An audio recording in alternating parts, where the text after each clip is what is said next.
करने जा रहे हैं ना, तो सबसे पहले प्लान बनाना है। ऊपर जाके प्लान नहीं बनाना, नीचे से प्लान बनाना। अब जैसे मान लो आपको इस स्ट्रक्चर पर चढ़ना है, तो इस स्ट्रक्चर पर चढ़ने के लिए सबसे पहले प्लान बनाना है कि इस पर जाने के लिए सुनो इधर प्लान बनाना है कि इस पर जाने के लिए रास्ता है कि नहीं, रास्ता मतलब सीढ़ी है कि नहीं, लेडर लगी है कि नहीं, ठीक है, पहुँच पाएंगे कि नहीं हम प्रॉपर। ऐसा नहीं है हम वहाँ पे लेडर नहीं हो लाखते हो जा रहे हैं, ठीक है, प्रॉपर लेडर है कि नहीं। अब लेडर भी तुम जानते हो दो तरह से लगाई जाती है, एक वर्टिकल और एक इंक्लाइन, ठीक है। तो अगर वर्टिकल लेडर लगी है तो उसमें देखना है कि कॉलर रेस्टर रोप लगाए कि नहीं, ठीक है, उसमें कॉलर रेस्टर रोप में कॉलर रेस्टर है कि नहीं। जैसे ये कॉलर रेस्टर रोप उसमें लेडर में लगी है ना, कॉलर रेस्टर रोप लगी है कि नहीं लगी है। तो उसके बाद इस रोप में ऐसा नहीं कि रोप ही रोप लगी हो, रोप में ये कॉलर रेस्टर लगाए कि नहीं लगा। भाई अगर कॉलर रेस्टर रोप लगी हो, कॉलर रेस्टर नहीं लगा तो मतलब ये है ना, तो एक बार उसको नीचे से प्लान करना है, ठीक है, जाते समय। अब उसके बाद अगर बेस इंक्लाइन लेडर है तो देखना है कि इंक्लाइन लेडर सही एंगल में है कि नहीं। सब एंगल जानते हैं इंक्लाइन लेडर का कितना एंगल रहता है, 75 डिग्री, मतलब उसका रेशियो 1/4 रहना है, 1/4, ठीक है, 75 डिग्री पे रहनी है। और हमेशा जो ऊपर का हिस्सा है ना 1 मीटर जिस जगह पर चढ़ना है उससे एक्सटेंडेड रहना है, बड़ा हुआ ताकि उसको पकड़ के चढ़ सके, ठीक है। दूसरा जो लेडर है वो बधी हुई है कि नहीं, हमेशा ध्यान रखना है कि लेडर जब लगी हो ना तो ऊपर से बधी हो, नीचे से कोई एक आदमी पकड़ने वाला हो, ठीक है। तो ये तो सबसे पहले ध्यान रखना है, प्लान बनाना है कि ऊपर जाने का हम जिस जगह पर जा रहे हैं वहाँ रास्ता है कि नहीं जाने। ऐसे नहीं जाना है कि रास्ता नहीं है हम लोग इधर घूमते भागते हुए जा रहे हैं, वो सब क्या हो जाएगा, अनसेफ, ठीक है। दूसरा लेडर भी लगी है तो लेडर के बीच में गैप नहीं हो, ऐसा नहीं हो यहाँ तक लेडर हो ऊपर जाना है तो ऊपर जाने का रास्ता नहीं हो, फिर हम इधर कूद जाएँ फिर उधर कूद के उधर गए, ठीक है। तो गैप नहीं होना चाहिए, तो कंटिन्यूटी होनी चाहिए। अब हम ऊपर गए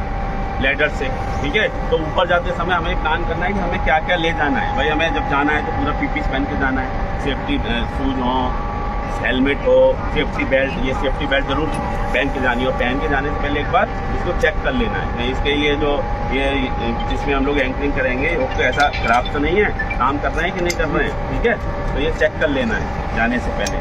अब ऊपर जाने से पहले ये सब नीचे से ही करना है, अभी ऊपर नहीं गए, सब नीचे मतलब प्लान कर रहे हैं, ठीक है। अब उसके बाद ऊपर जाने से पहले नीचे से ये भी देखना है कि अगर हम जा रहे हैं और एक स्ट्रक्चर से एक जगह से दूसरे जाएंगे ना, ऐसा तो नहीं खड़े रहेंगे तो ठीक है।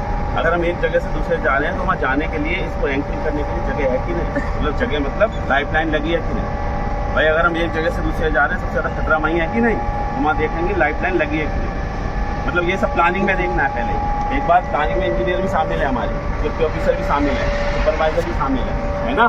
तो ये प्लानिंग में देखना है। उसके बाद जब ऊपर चले गए उसमें लाइफ लाइन भी लगा ली, एंकरिंग कर ली, उसके बाद सेकेंडरी फॉल प्रोटेक्शन देखते हैं कि नीचे ऐसा तो ना हो कोई अगर ये फेल हो गया हमारा तो इसमें कहीं जो ये सेफ्टी बेल्ट तो कोई गिरने का चांसेस तो नहीं है। अगर चांसेस है तो नीचे सेफ्टी नेट लगाए कि नहीं लगाए। अगर सेफ्टी नेट नहीं लगाए तो फिर हम क्या यूज करते हैं, ये RFA यूज करते हैं कि नहीं। तो हमें ये देख के चलना है कि अगर सेफ्टी नेट नहीं है और खतरा है तो हम क्या इसको ऊपर व्यवस्था है कि नहीं, ठीक है। तो ये सब प्लानिंग का पार्ट है।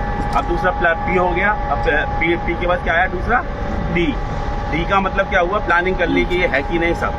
अब D मतलब जो नहीं है तो उसको करना है। अगर लाइफ लाइन पे कॉलर रेस्टर रोप नहीं लगाए तो कॉलर रेस्टर रोप लगाना है, जाने के लिए सीढ़ी नहीं है तो सीढ़ी का व्यवस्था करना है, ठीक है। अगर वहाँ पे ऊपर सेफ्टी नेट नहीं लगा हुआ तो RFA लेके जाना है, लगाना है, ठीक है। डू में आना है, जो हमने प्लान किया ना उस प्लान को इम्प्लीमेंट करना है, डू करना है, ठीक है। तीसरा आता है चेक में आप सब लोग जानते हैं हम लोग क्या करते हैं चेक के लिए, क्या करते हैं चेक के लिए सबसे अच्छा काम हम लोग क्या करते हैं, वर्क परमिट है कि नहीं।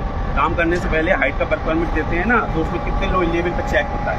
पहले वो इंजीनियर चेक करता है, सेफ्टी ऑफिसर चेक करता है, फिर BHL का इंजीनियर चेक करता है, फिर BHL सेफ्टी ऑफिसर चेक करता है, फिर BHL का पैकेज इंचार्ज चेक करता है। तो क्या चेक करता है कि जो तुमने प्लानिंग किया, प्लानिंग के बाद इम्प्लीमेंट किया, एक्ट किया, ठीक है, वो सब सेटल है कि नहीं मजा कोई खतरा तो नहीं, ठीक है। तो ये सब इंश्योर करना है। उसके बाद लास्ट वाला क्या आता है, पहला P प्लान, ठीक है, उसके बाद D डू करना है, उसको इम्प्लीमेंट करना है, फिर तीसरा चेक हमने वर्क परमिट कर लिया, उसके बाद एक्ट करना है, एक्ट मतलब एक्सपेक्ट करना है। इसके बाद जाना है, चढ़ना है, लास्ट 3 तक नीचे तक काम हुआ, प्लान भी नीचे किया, ठीक है। उसके बाद डू मतलब वो थोड़ा जाके अगर नहीं है तो कर लिया, फिर उसके बाद तीसरा चेक भी नीचे ही होना है परमिट पे, फिर उसके बाद चौथे नंबर पर जाके वहाँ पे इम्प्लीमेंट, ठीक है, समझ गए।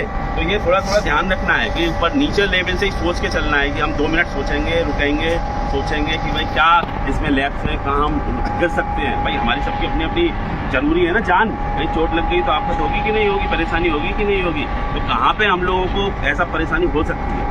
वो सब मिलके ऐसे नीचे जब प्लानिंग करते हैं तो इंजीनियर, सुपरवाइजर, तुम लोग भी, ठीक है, सबसे ज़्यादा तुम लोग हो, तुम लोगों को सबसे पता है कि ये यहाँ पे ये है, तुम्हारे कल का भी पता है, तो कल काम करके आए हो ना, उसका भी पता है कि यहाँ अगर ये होता तो सही रहता, ठीक है। तो वो बताना है कि यहाँ ये नहीं है, ये कर दोगे तो अच्छा रहेगा, ठीक है। थोड़ा ध्यान रखना है इसमें, तभी हम लोग अपना एक जो अभी अब तक हमारा एक्सीडेंट नहीं हुआ है ना, उसको हम कर पाएंगे सेव, नहीं तो फिर से कोई ऐसा छोटा एक्सीडेंट होगा, और एक एक्सीडेंट होने से बहुत ज़्यादा डिस्टर्बेंस होता है, सब कुछ खुद तो नुकसान होता है, ये फैमिली को, प्लांट को, ठीक है, सब कुछ तहस नहस हो जाता है। इसलिए हमें उसको जितना भी नियम है, जितना भी हाइट का है जो बताया है, उसको फॉलो करें, ठीक है।